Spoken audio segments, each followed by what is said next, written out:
Hi, and welcome to Real Life with Jennie. My name's Jennie Senapataratna. Grab your favorite drink and a snack, and we will get started.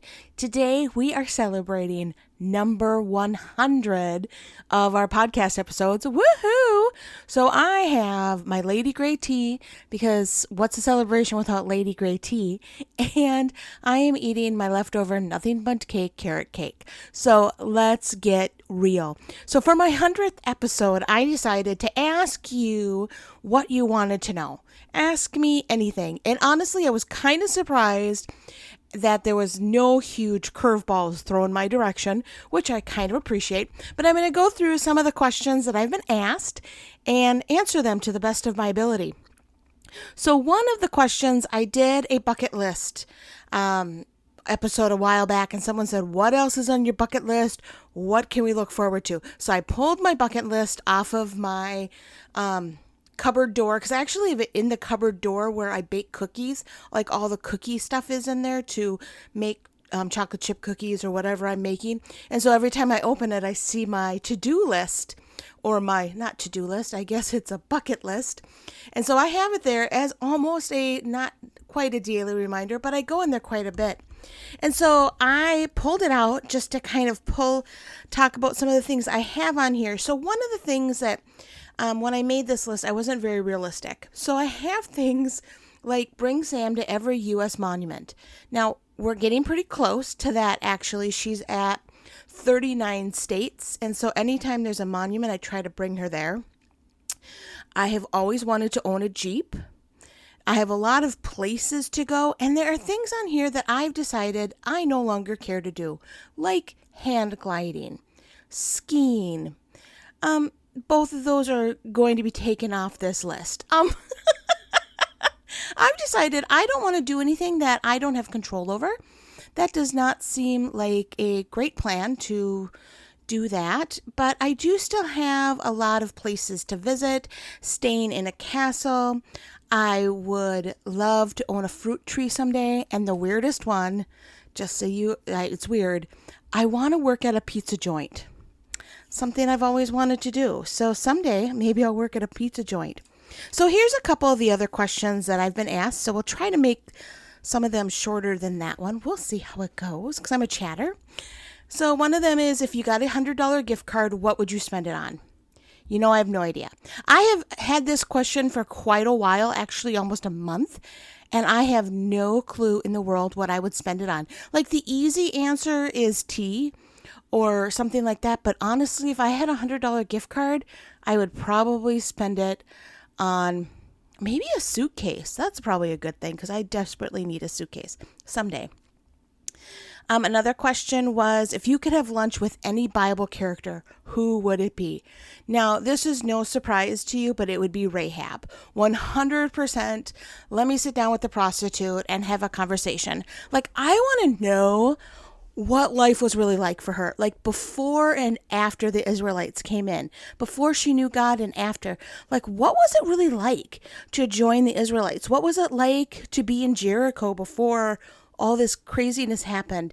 Like, I would just love to sit down, and I would want more than a lunch with her, because she is so interesting.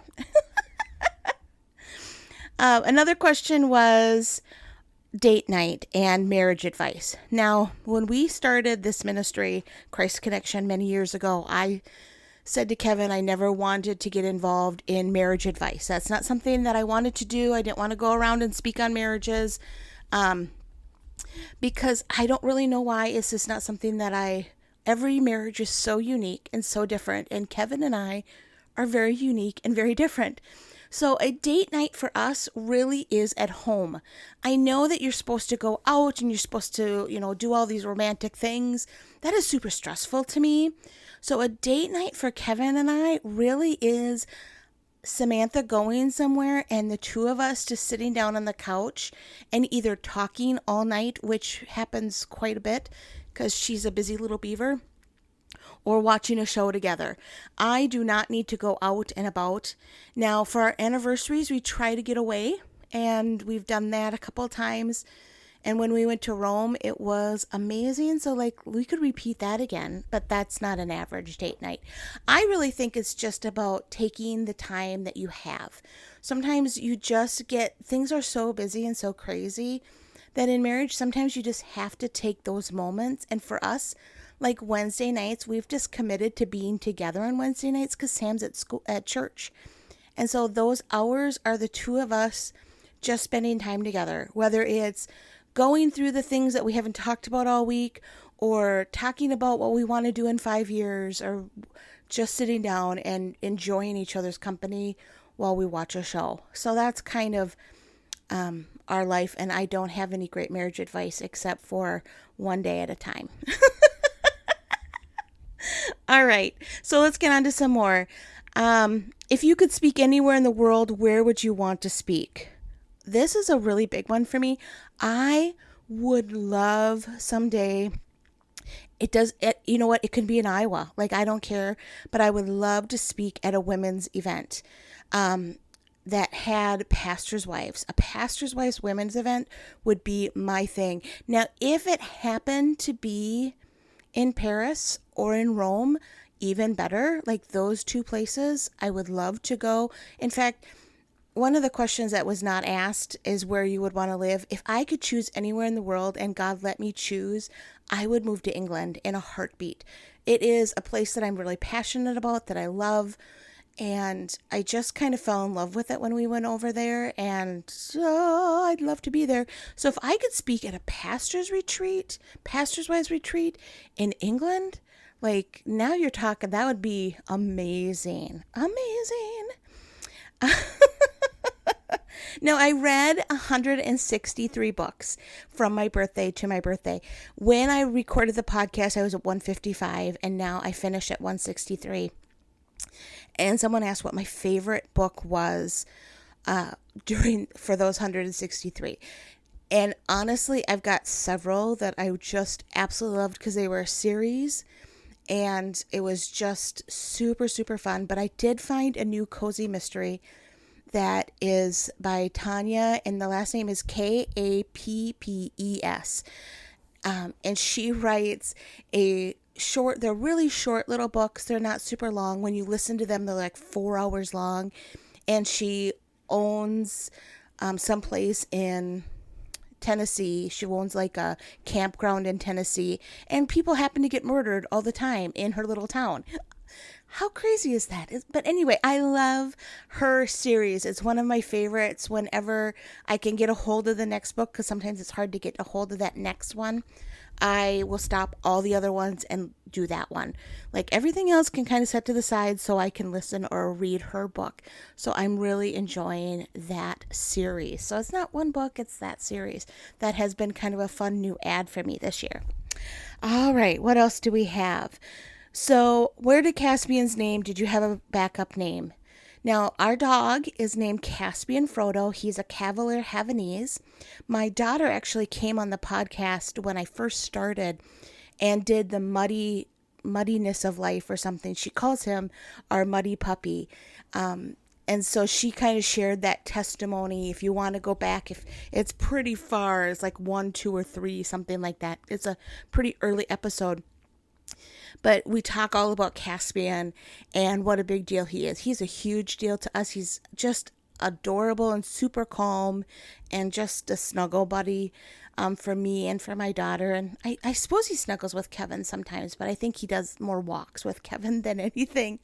But we came up with the name as a compromise because my daughter was at the point that she was in love with like My Little Ponies and stuff like that. And we had just started getting in to Star Wars and Marvel. And we had just finished watching, of course, the Narnia series, which is where Caspian comes from. And Frodo was thrown in by me because I'm a huge Hobbit, Lord of the Rings fan. So that was my vote, was I'd be willing to do Caspian if we can have Frodo in the middle. So it was kind of a mixture of all the things that we love in our home. All right. What lessons have I learned since doing this podcast? I have learned to not look at numbers. So Having a podcast is a real up and down because you have weeks where you have hundreds of downloads and then you have a week that there's 20. You just never know how it hits people when people listen. I know a lot of people will listen to like 4 in a row because they're taking a road trip or whatever. So my numbers are all over the board. So I've really stopped focusing on the numbers. That is something that I just can no longer do because you get so like, is this worth it? And then you're like, oh my goodness, this is amazing. And then I feel too much pressure. So it's just a roller coaster that I decided to not really go down. Another thing that I've learned is that I need to stop taking myself so seriously. So I have really, for people that are really close to me, I hope you've seen that I'm a little more chill than I used to be. I just don't take myself as seriously anymore. Even these podcasts, I'm trying to just be like, this is me. This is who I really am. Hopefully I have a good lesson for you, but you know what? It doesn't always happen. Sometimes it's just about what's going on. And so I think that's what I'm just trying to not take myself so seriously with this. Just trying to learn one day at a time, really, and one podcast at a time. See how this goes. Probably the third thing I have learned about podcasting is, boy, there are a lot of podcasts out there. And I have to take a quick second. I know this has nothing to do with episode, maybe it does, episode 100, that you are still listening or have just started listening. I so appreciate you. It means a lot to me that you've taken the few minutes or however long I go, how long-winded I am, to take the time to listen to what's going on in my life. And I really pray that it helps you find Jesus a little bit more each day, that you see that it's not that hard. If someone like me can follow after Jesus and do her very best, so can you. And so I really hope that this podcast is a blessing to you on episode 100. Wow, that should probably be the one I left at, but I'm not going to. All right. So if I had a free day, what would I do with my day? And I was like, wow, yeah, it matters on the free day that you have. So there's such a thing as a yes day. Have you heard of these? I can't obviously hear you, but they're a day that you say yes to anything your kids say. And I started imagining if I had a yes day for myself and money was not really an object, like what would I do with my day? And really, I would jump on a plane. I would jump on a plane and go to California. I love the San Diego area. And so I would jump on a plane and go to San Diego. Or if I was going to stay home, I would probably brew a cup of tea and do a puzzle all day long. So maybe a pot of tea. Like I don't normally do more than 1 cup in a day. So to have a whole pot of tea that I can warm up throughout the day and do a puzzle and send my family somewhere else. Like I love my family, but we are together 24 hours a day, all week long. We just got back from a big vacation that we were together for 11 days nonstop. And I think my daughter was super excited to have her own room. I think that was wow, I have my own room. No one is here. When you share the hotel room. Anyway, so I would send my family off and I would probably, if I got really squirrely, I would go to Chick-fil-A and get their fabulous cookies that are warmed up before you get them. I'd get a Coca-Cola and I would walk through Hobby Lobby at my leisure with no agenda, no crafts in mind. I would just walk through Hobby Lobby and enjoy my cookie and my Coca-Cola. Okay, I'm there already. So my day would not be super exciting, but I kind of like those days. I like the days I don't have to leave the home.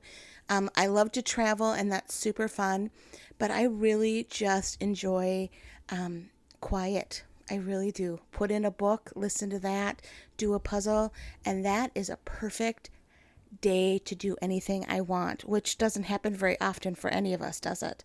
I think that might be blissful to lots of you with toddlers out there. So I did share a little bit earlier in another podcast, once again, about my story with Kevin. And someone asked how he figured out that I was waiting for him. And did God speak to him? So I told him almost right away. when we broke up that I was going to take a year and not date anybody. We broke up and we went to camp like the next week. And so at that camp, I just decided I was going to take a year, and I called it, I don't even remember, like, committed to God that I would take a year and not date anybody.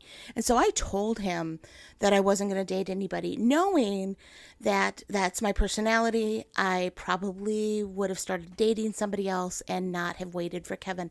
So I knew I was supposed to marry him, like God had told me that earlier. But you can flu things away that God tells you, right? You can hear from God and go, I probably wasn't right because the circumstances don't fit that right now. And that was definitely where I was at that time.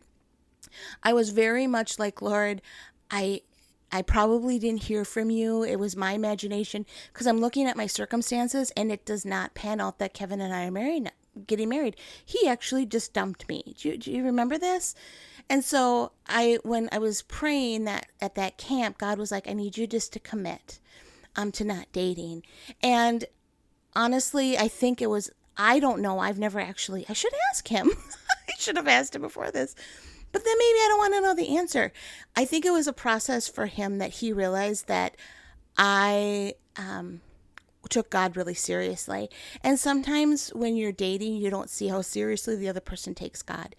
And he was in his first year of college at this point. And so we just remained friends, which was a bizarre thing. But we really did. I remember the day we broke up, we actually sat together that evening in church. I just committed to being his friend, and it really worked for me. It was really a God thing, and I don't suggest that to anybody out there unless God speaks to you. But God knew. And so it was probably November, December. He broke up with me in February, November, December, that we had a conversation about, like, what if we ever got married. And so I knew then that he had changed his mind. That's when I knew that he was like, okay, we could actually do this. Was in November, December. So I didn't wait a super long time, which is nice because I'm not a super patient person. So last question that I'm going to comment on tonight and is, what is my favorite chapter in my book and why? And honestly, when you write a book, it's hard to pick a favorite chapter. It really is. It's really hard to choose something that you love. Now, honestly, my favorite chapter is the one that Samantha wrote about the whale, just because I think it's so creative, and I was just blown away by her writing ability. Really should have her maybe write my next book for me. But the favorite chapter that I wrote about was one that I really struggled with. Honestly, I really struggled with even liking the character. And I know they're not characters because they're actual people in the Bible. But I really struggled with Rachel. And I ended up loving what God did in her life, despite her kind of being, it was just a rough thing for Rachel. Leah, I felt so bad for her, and I was like, oh, poor Leah, she was put on the shelf. And here's Rachel. My pastor said the other day that he started off life on third base, and I really feel like Rachel did. She started off life on third base. Now, if you don't know baseball, it means that she started off life ahead because of the people before her or because of her beauty or whatever. She started off life in a really great way. And then things happened, and she didn't act super appropriately in some of those things, in my personal opinion. And it made her more real to me. I kind of was like, she's not my favorite. She's not my favorite person in the Bible. She's not someone that I really I'd love to talk to her someday, but her story is so like us. We sometimes can have every privilege thrown at us and still complain and bellyache when a circumstance does not look the way we think it should. And it was a reminder to me personally that there's so many blessings in my life, and then I grumble and complain. And so Rachel was a real learning moment for me when I wrote my book. And I think that's why it's one of my favorite chapters. It's because I learned so much about myself. And so that was kind of a fun thing for me. Well, I think I have answered them all. I'm not 100% sure because you know what? That's just the way real life goes.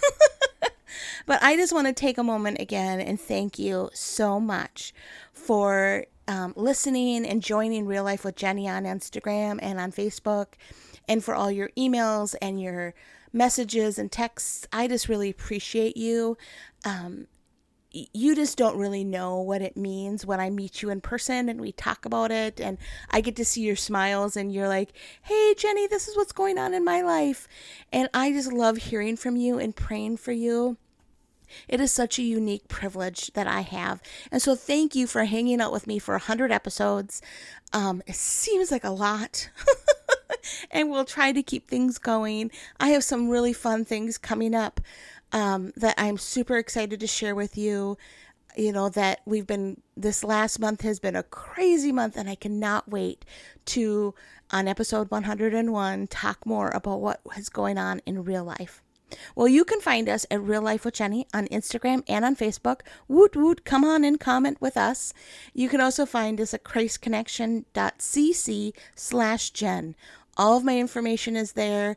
I'm actually booking out into the spring now, and I have a couple slots open for Christmas and maybe for the fall if we can squeak it in. If you're looking for someone to speak to the ladies in your church, I would love to come and speak with them and just kind of encourage that God's got this. He sees our circumstances and He knows better than we do. Well, you all have a blessed week.